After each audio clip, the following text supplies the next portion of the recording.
Hello and welcome to the Cradle News Round-Up, your one-stop shop for all news West Asia. My name is Esteban Carrillo. I am the head of news for The Cradle. As usual, I'm joined by my colleagues, content creator and writer for The Cradle, Karim Shami, and columnist and editor for The Cradle, Sharmeen Narwani.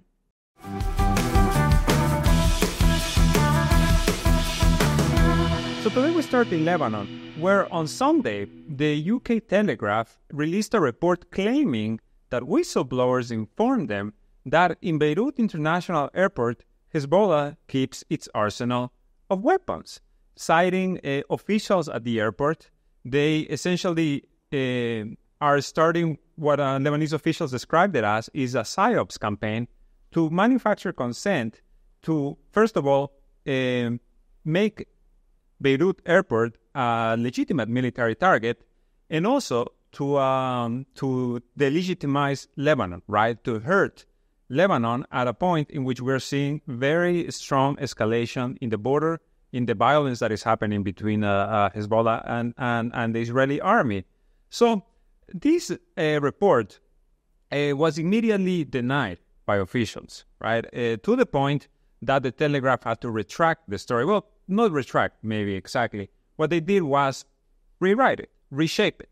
And you know, now if you look for this story, what it says is officials deny this. But then, you know, it just brings into question what is happening at this point, which is that we saw in Palestine, right? Like all of a sudden, everything is fair game. Any civilian target becomes a military target. So now you have Western media doing this work for the Israelis, because even in the article, they even talk about how Israel regularly attacks Damascus and Aleppo airports in Syria. These two civilian airfields is so common for Israel to bomb them that they don't even make the news anymore, really, the headlines. The last time they make the headlines was when Israel did attack them during after last year's earthquake, when, you know, this was the only way for aid to come into Syria. Israel was bombing the airstrip. So now, are we going to see a similar situation in Lebanon?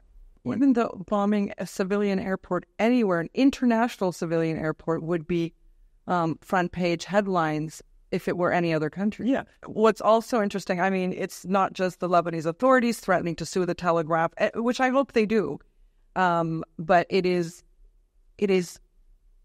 one of those really badly sourced articles. I mean, literally, there's no sourcing. Okay, on top of that, imagine during a time where there's an escalation as well. Mm-hmm. And then on top of that, no byline. Now, this is a big deal in journalism, okay? You put out a story like this, you don't give sources or names of sources, but you have a reporter stand behind it then, you know, and then people can judge on the merit of that journalist and their coverage in the past. There was no byline on this. And then this morning, Abby Cheeseman, who was worked for the Telegraph until a month ago in Beirut, I guess, tweeted, hoping it goes without saying, but need to clarify publicly that I am, of course, not behind that non-bylined piece in the Telegraph about Beirut Airport, which she calls in a subsequent tweet a wildly irresponsible story. So, I mean, even Telegraph people are like, you know, nobody wanted their hands on it, which is why there's no byline to the story, basically. So this claim by the Telegraph was so outrageous, really, that, you know, Lebanese officials were calling it ridiculous. They were calling it a complete fabrication. They even organized a tour of the airport earlier on Monday, in which you had envoys from different foreign countries, as well as media, take a tour of the airport. This was an immediate response from a caretaker government, no less, right? Let's not forget that Lebanon currently doesn't have an actual government. This is just officials in a caretaker capacity, as Lebanon sadly is, you know, always finds itself mired in this type of crisis. Then there's also the fact that, well, this is not the first time that Beirut Airport has become this type of target of a media campaign. It happened in 2018. And then when the big explosion at the port of Beirut happened in 2020, this completely devastating blast, soon after, you know, in the hours after this, media that is aligned with Zionist interests immediately came out and said these were also Hezbollah's weapons. So is this same idea, what I just said earlier, right? That we were seeing it we already saw it happen in Palestine. We're seeing it happen in Syria constantly, of making civilian targets, turning them into military targets. And, because in Palestine in particular, they've already established this idea in the Western mindset that Hamas hides weapons everywhere. If Israel bombs a hospital, if Israel bombs a kindergarten, if Israel bombs a school, a UN facility, is because Hamas was there, because Hamas weapons were there. So now we're seeing that starting to be applied back again on Lebanon, right? Hezbollah's weapons everywhere. Let's also make clear that Rafik Hariri Airport, even before it was named that, was a target of Israeli strikes. Twice, at least in history. I think most Lebanese think it happened a lot more than that.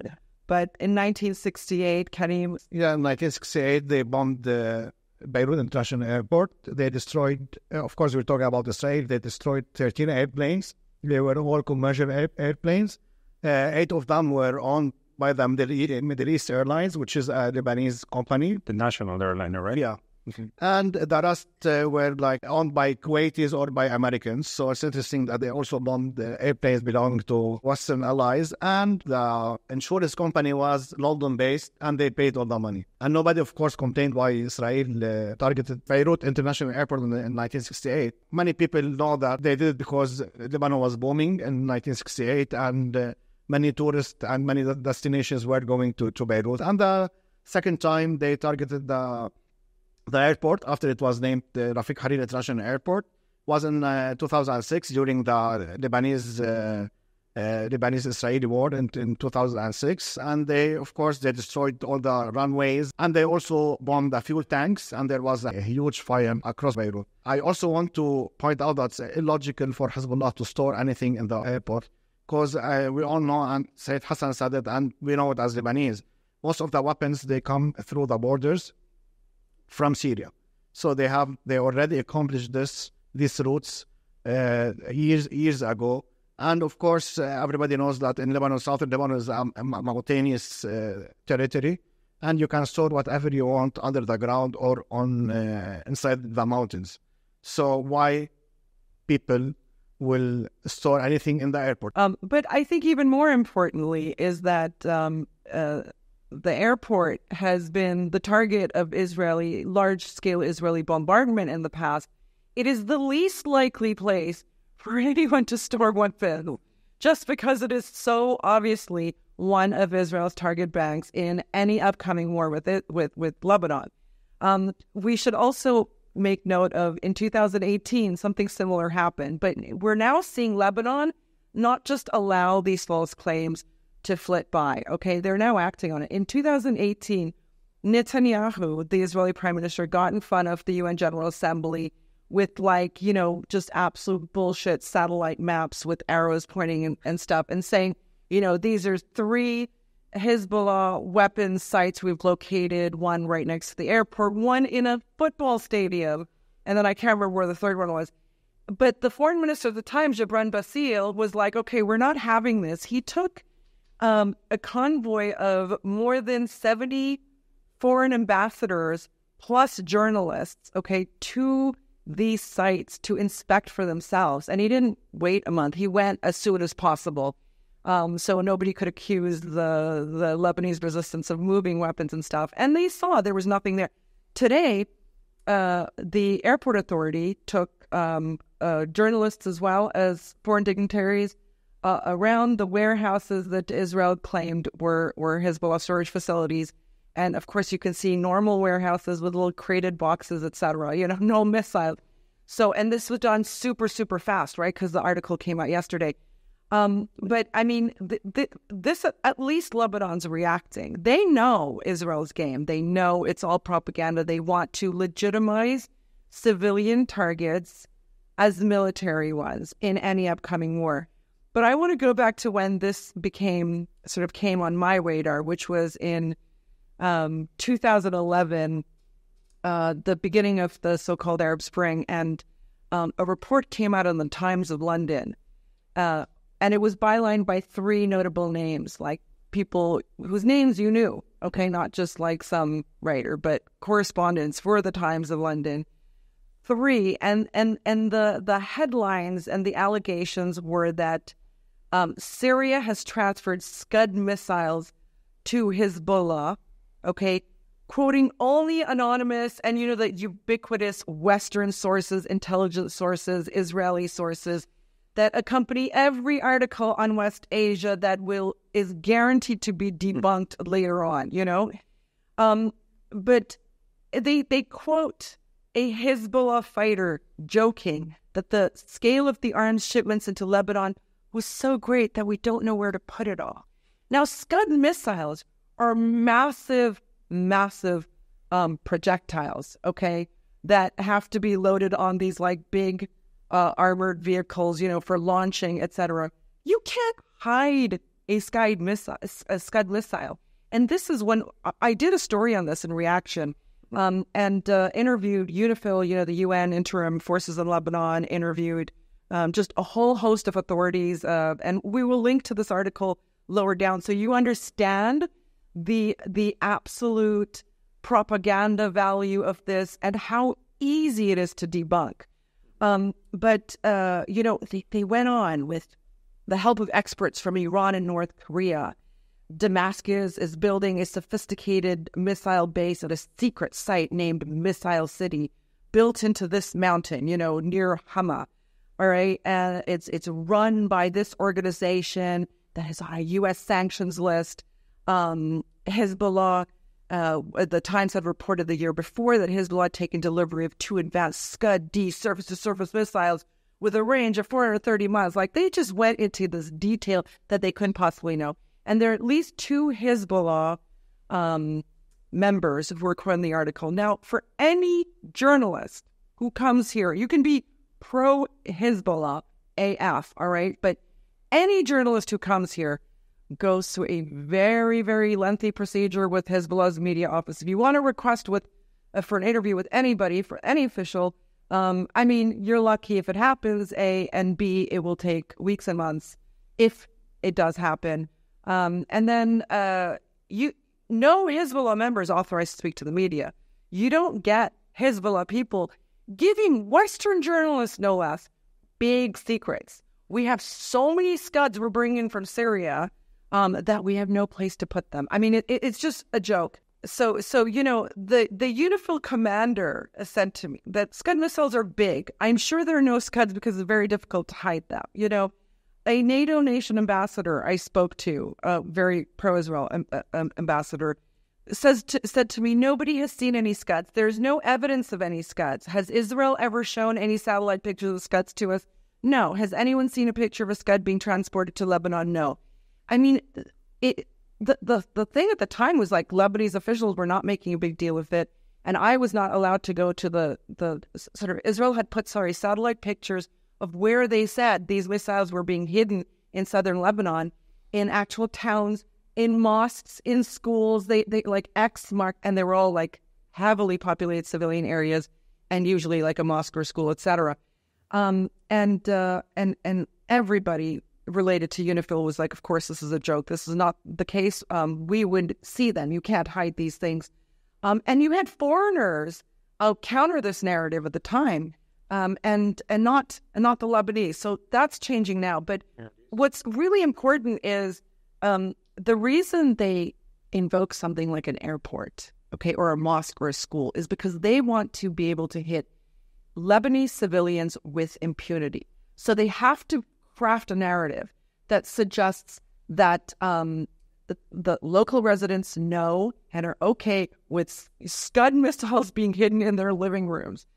Exactly. All Palestinians are Hamas now, all Lebanese are Hezbollah. Yeah, and so human shielding, this is what these terrorist groups do, right? Though just a few days ago we saw an injured Palestinian boy tied to the front of Israeli armed vehicles, driving through a town, and there was the visual. So they accuse Hamas of doing this, but in fact it's the opposite. I wanted to say about this picture, all Western media, nobody called it a human shield. Nobody called it. They did report on it after it had been around the world a few times. They had to. But then their language was very, exactly.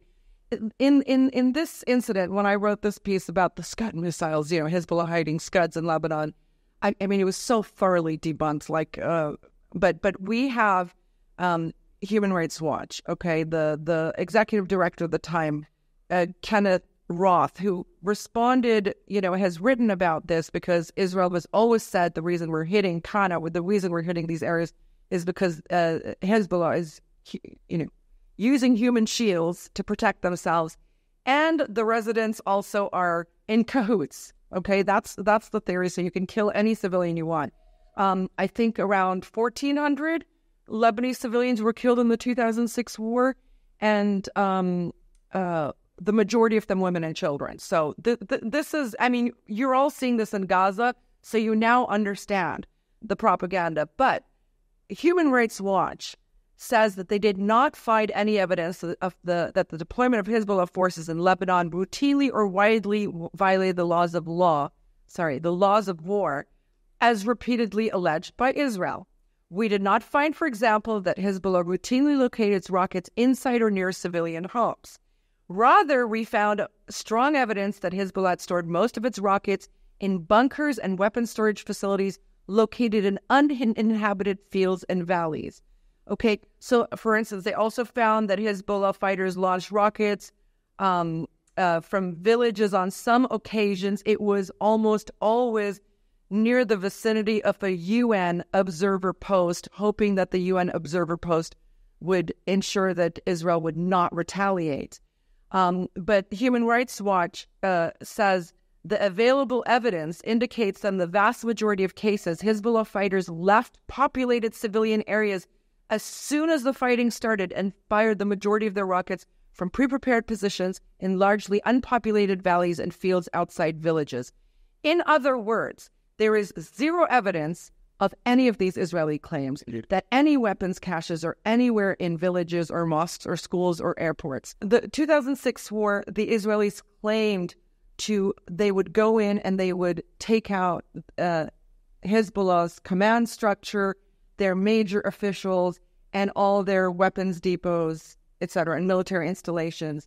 In fact, Israel did not win this war and had to retreat after 33 days because of the extraordinary losses it took, including on its own, right? But then they did an investigation. This is the Winograd Commission. The Winograd Commission showed that, in fact, Israel had no knowledge of any Hezbollah targets of note. They were unable to defeat, weaken the Lebanese resistance because they had no target banks. Now they're telling us, that in 2011 they're showing a picture of the UN General Assembly target banks, 2011, right, in the south. And then in 2018, again, 3 sites we've located in Beirut where Hezbollah weapons are stored. We take U.S. Western ambassadors there. By the way, the U.S. ambassador did not attend that tour. Didn't let us see. Yeah, nor did they attend today, nor did they send a representative from the embassy. The U.S. just doesn't want to know, and then now this is happening again. So the rhetoric increases, but I think, especially after what we've seen in Gaza, the Israeli propaganda and lies, people can see that they are deliberately targeting civilians. Any accusations by Israel of Hamas and human shielding in Gaza, hiding among civilian populations, is absolutely bogus. And Gaza is an extremely densely populated small strip of land. It's not like you have the open fields and mountains of Lebanon. Exactly. And just want to clarify, Hezbollah has the right to store weapons anywhere they want in Lebanon because they are a legitimate resistance, and the UN and the Lebanese constitution give them this right. So yes, exactly, Karim. You're never going to see a headline saying that information on the Telegraph or any of these outlets. But before we move on from the airport, I just want to point out 2 things. And the first one is the timing of this report. It comes just as summer is starting. Now, summer, over the past several years for Lebanon, has become kind of the moment in which the economy breathes, right? An economy that has come under siege for years at this point. People, their savings locked out in the banks. So many people leaving the country just in search of better opportunities. The migrant community, Lebanon's, migrants, they come back during the summer to see their families, to spend time. Here's a lovely country, obviously. They inject a lot of money into the economy that allows the country to continue a bit more, right? To continue surviving in one way or another. Lebanon, 51 or more, I believe, of its GDP, it's dependent on remittances, on the money that comes from outside. This is how the Lebanese economy kind of survives. So to put this out, to make the civilian airport, Lebanon's only civilian airfield, a military target, just as this, tourist season, so to speak, is starting, it's really vile. It's really, not just an attack on civilian infrastructure, and it's not just an attack on the in the way for example, aid to enter Lebanon. Let's say it's also an attack on the economy, right? And then the other thing is there is at this point one civilian airport that is receiving military shipments almost on a weekly basis, if not daily, and that is Ben Gurion Airport in Tel Aviv, which just a few hours ago there was a new shipment, a U.S. airship came in to deliver weapons. There's multiple reports, there's multiple videos, multiple images of how much weaponry is flowing into Ben Gurion Airport. And nobody in Western media is coming out and writing a headline that says, this genocidal army is receiving weapon shipments in a civilian airport. You're not going to see that. So the timing of this attack is also related to what we saw last week, which is this unprecedented video from Hezbollah that showed the north of Israel, the kind of unveiled all of these sensitive targets. Hezbollah releases this drone footage that they acquired under the noses of the Israeli army, to the point that Israeli officials were saying, essentially, is the Air Force blind? Do they not know what they're doing? And this goes back to the idea that we spoke to last week, Karim, that is, the north of Israel is essentially being blind. Israeli intelligence is blind in the north. So they released this video, and you see the port of Haifa, you see the city of Haifa, you see other areas in northern Israel, and then Hezbollah, their media apparatus, they have little graphics that say, this is your army base, this is your air base, this is your naval base, this is where you keep your submarines, this is an electrical power plant. These are all sensitive targets. They didn't do 3D animation renditions of alleged tunnel networks or Hamas headquarters under Shifa Hospital. They showed actual footage, which anyone, one of these armchair military experts and stuff can get on, and find for themselves. So this was the real stuff as opposed to what Israel puts on there. X marks the spot. So then you had the reaction from Israeli officials following this video, which was pretty quick, pretty immediate. You had the military command coming out and putting out this statement that said, we have approved operational plans to go against Lebanon. No details about the plans, just an announcement that whatever that means has been approved. And in response to this, Hezbollah releases another video titled "To Whom It May Concern," which again, right? This is no longer drone footage. This is just coordinates, right? And you're seeing very sensitive targets that include aerospace bases, that includes gas platforms out in the sea. Gas fields. I mean, the stolen Lebanese gas fields that Israel needs, that Europe wants to, since they lost the Russian gas as well. So this is a big warning shot to the West as well. You support an Israeli war in Lebanon, and you're going to find another source of your gas gone. It's a low-hanging target for the Lebanese resistance. It's certainly no civilians being targeted. No, of course not. Everything is, it's just sensitive targets, because, for example, Israel says, we will take, that was the claim at the beginning of this war, we will take Lebanon back to the Stone Age. Yeah. That's what they said. What has happened? It's northern Israel that is back to the Stone Age. And they're using arrows and slingshots. The lob projectiles over the wall. So just want to say that many people, especially the people in the Gulf media and the Gulf, they undermine what's happening. And of course, people from here that are aligned with the Zionists, they undermine the footage that was released by Hezbollah. And I just want to clarify, this is the first time in history anybody sees Israel from an aerial view, ever. Because in 1997, when internet started to become a thing and satellite imagery, a law was passed in the United States. It's under Public Law 104-201. It was released in 1997. It's a law that was put into force by the military defense of the United States and National Defense Authorization to block or to deny any private or public company to film anything above Israel. And what's funny is that these companies, for instance, Google Maps, can release images of sensitive United States facilities, but not Israeli ones. Not Israel. And it's interesting because whatever footage Hezbollah showed us is a tiny portion of the footage they actually had. They actually said that this is, we did hours and hours long, and this is a small 9-minute snippet. You can guarantee that snippet has gone to any command center of the resistance axis, the unity of fronts, so that everybody knows if for some reason Hezbollah's hindered on this border from Yemen, from Iraq, from other places, you will have this target bank available. So as part of this escalation, last week, Hezbollah Secretary General Hassan Nasrallah also gave a speech in which he said, in no uncertain terms, that if war is imposed on Lebanon, Hezbollah would fight with no restraint, with no limits, show Israel what they're really made of. This has also seen now fighting in the south, intense fighting that includes Israel using, again, internationally banned white phosphorus munitions, which they get from the United States and they use freely, really, in Lebanon and in Gaza.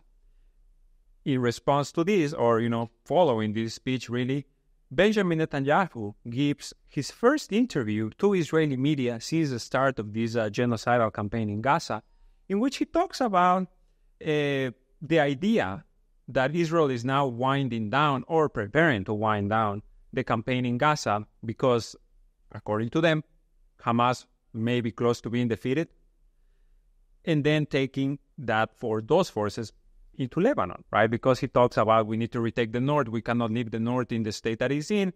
This is just part of where they want to go, where they're looking to take the war next.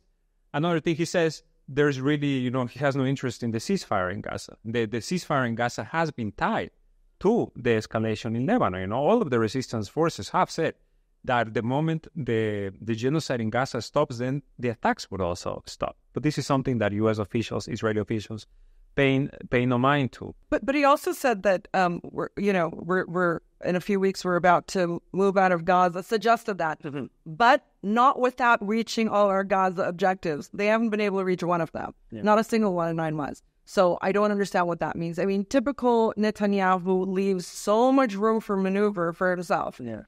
So again, I think that was just to fit in with the rhetoric, the desperation now. And the protest. There's many protests right now. He's responding to these protests. Because Israelis, the 200,000 plus residents who have been displaced in the north want to return there, and they're turning the screws on the Israeli government and the political system, basically. How is this a safe place for us? We can't go home, and how long is this going to be? And Netanyahu's come under fire for not giving a definitive date, And then on top of this, we did a story today on this, The Cradle, I think.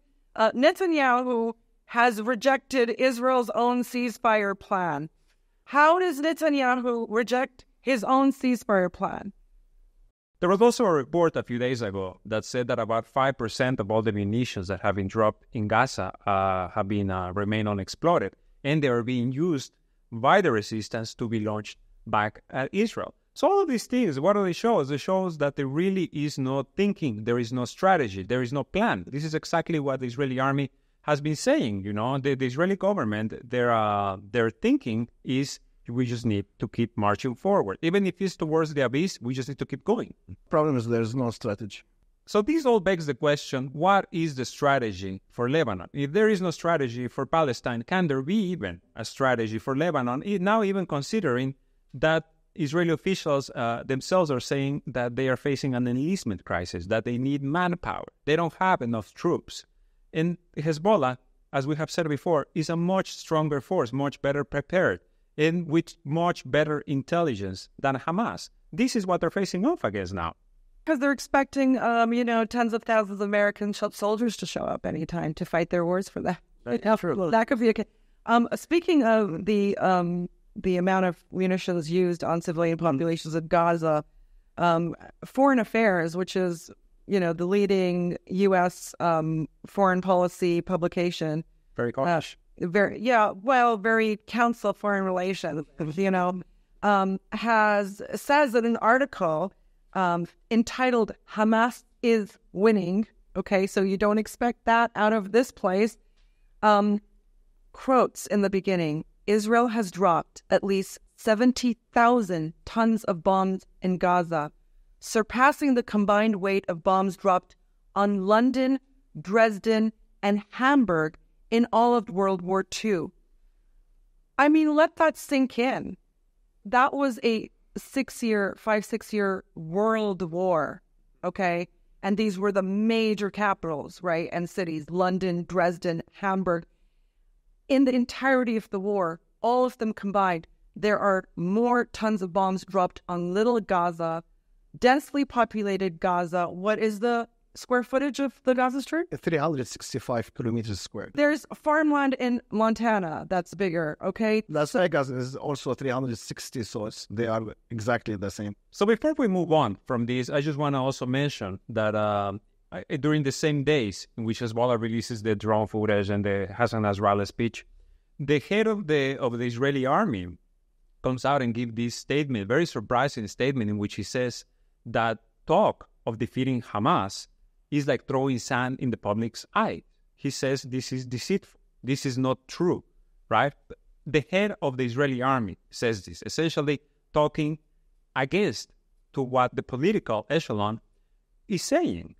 I just want to say, reiterate the fact that when Gaza happened, Israel has viewed Gaza as its low-hanging fruit militarily for a very long time now, since they withdrew formally from Gaza in 2005.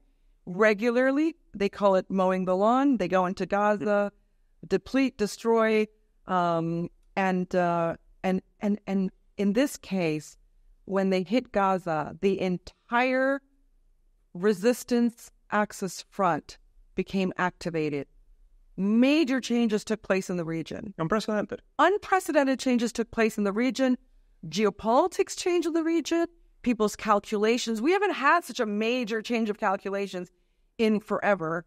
But now, imagine if Israel attacks a member state of the Arab League, Lebanon, okay, the jewel, the arus, as they say, the bride of the Levant, of the region of West Asia.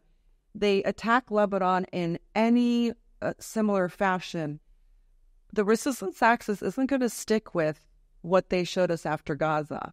The escalation will be much wider. Now, for me, on the analysis part, what interests me is, Israel cannot wage a war on Lebanon without exceptional amounts and quality of U.S. weapons in particular, but from the UK, Germany, other places like that. This is a state, Lebanon is a state with which the United States, Great Britain, etc., have formal diplomatic relations. How can they have embassies in Lebanon while they're shipping arms to Israel to bomb Lebanon? This is going to change in a major way the U.S. and UK, I think, as well, position in Lebanon. Okay, will their embassies, now the U.S. has finished building its second largest embassy in the world in tiny, tiny little Lebanon. What of that? What's going to happen to that? But let's put diplomatic missions aside, because the resistance axis tends to cleave to international law. Like Iran didn't do a retaliation on an Israeli diplomatic mission when Israel hit its in Damascus. It went for legitimate military targets in Israel. So, what of U.S. military bases? What of the illegal U.S. military presence in Syria?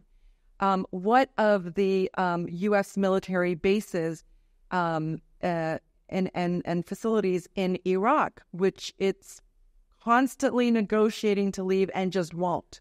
Do you not think that the Axis will do a geostrategic punch this time? It will be a bigger thing than how they've coalesced around Gaza, because this is an Arab state, this is Lebanon, it will be a bigger thing.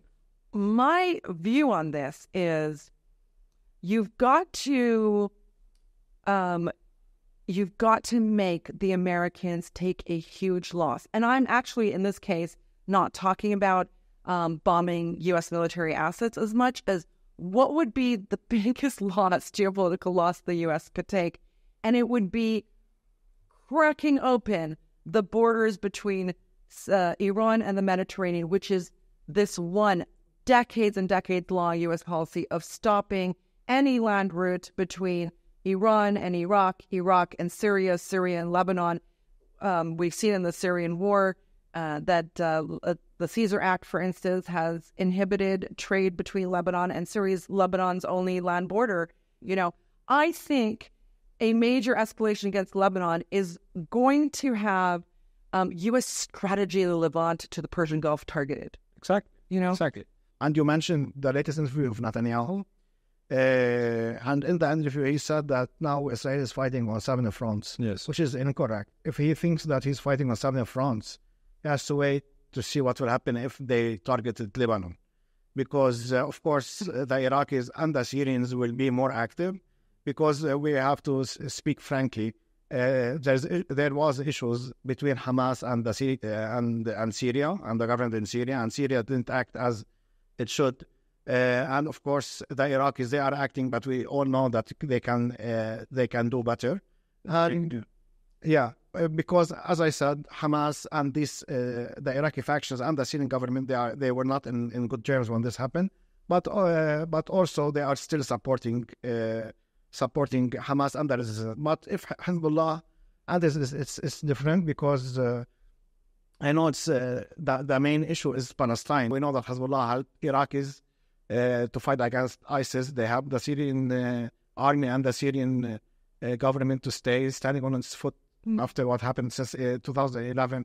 And we know that the only person in the world, it's literally in the world, that stood with Ansarullah when Saudi Arabia launched their war was Sayyid Hassan Nasrallah. Nobody else spoke anything.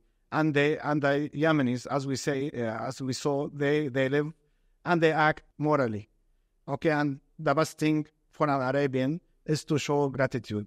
And if something happened to Hezbollah, I think also the Yemenis will increase their attacks. And we also have to mention that even Taliban talked with Iran and other factions that they are willing to send fighters. So maybe if this happens, Israel will be fighting not only on 7 fronts, and will be fighting also people from Pakistan, Iraq, Afghanistan, and often many leaders in the resistance, they say, and there's also another front that nobody can like think about. Still, we don't know which front is this. And also, Sayyid Hassan said that they will not allow any shipments from the Mediterranean. So the blockade will be expanded. But we'll see how... I mean, it'll be a complete siege of Israel. Complete. Yeah. Nobody will come into the Mediterranean. Nobody, because the war will be right there. But, let's be honest, Israel's joke of fighting up on 7 fronts. Israel's fighting on 2 fronts. The Americans are fighting for them on the 5 other fronts. That's their capabilities maxed out. Let's also not forget Russian President Vladimir Putin, who is vowing to arm people on the other side of the American NATO onslaught. And we saw his very visible high-profile trip to North Korea, for joint defense activities and production. And for sure, we're, in a case like this, where we see Russian arms in the resistance theater, this will be a big game changer. So the Americans really need to think their entire route from the Levant to the Persian Gulf will be back in West Asia's hands. The Russians will come into the Levantine theater and the Persian Gulf theater militarily in a way much further than just the limited Syrian one that they've been in. And all the fronts will open against Israel, but also Israel's weapon suppliers. But I think, speaking of Yemen, we should also notice that Yemen's gotten very savvy with videos too. Yeah, so before we wrap up for this week, we should talk briefly about the video that Yemen released, which also shows one of these ships, these cargo vessels linked to Israeli ports, exploding in the Red Sea, being attacked and this huge explosion. So the video that was released by Ansarullah is about the vessel Tutor. Yeah, and it's clear in the video we can see that two unmanned boats hit into the ship, one from the rear end and one in the middle. And in the video we can clearly see that the explosion is huge because the ship is 233 meters wide. And after that, what the journalists missed, that after they targeted this ship with two drone boats, Ansarullah went into the ship and they surrounded with explosions. That's why it was the first to sink. And the other one sank after like 4 days. Let's also point out that the USS Eisenhower has just left West Asian waters. The massive U.S. aircraft carrier that Yemen claimed to have hit twice in 24 hours, and they denied it, absolutely went out of their way to deny it, has now left. So yes, the Eisenhower has left the Red Sea, the area of operation. There's another aircraft carrier coming to take its place.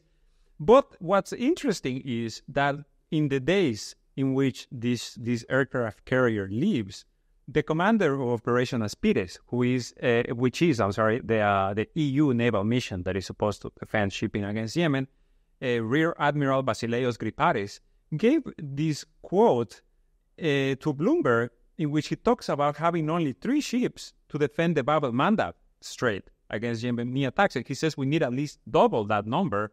And then, again, he also talks about how the attack in Yemen is leading to no results. It's not allowing them to achieve any of their goals, So he doesn't mention the US or the UK, but you can infer because who else is currently attacking Yemen?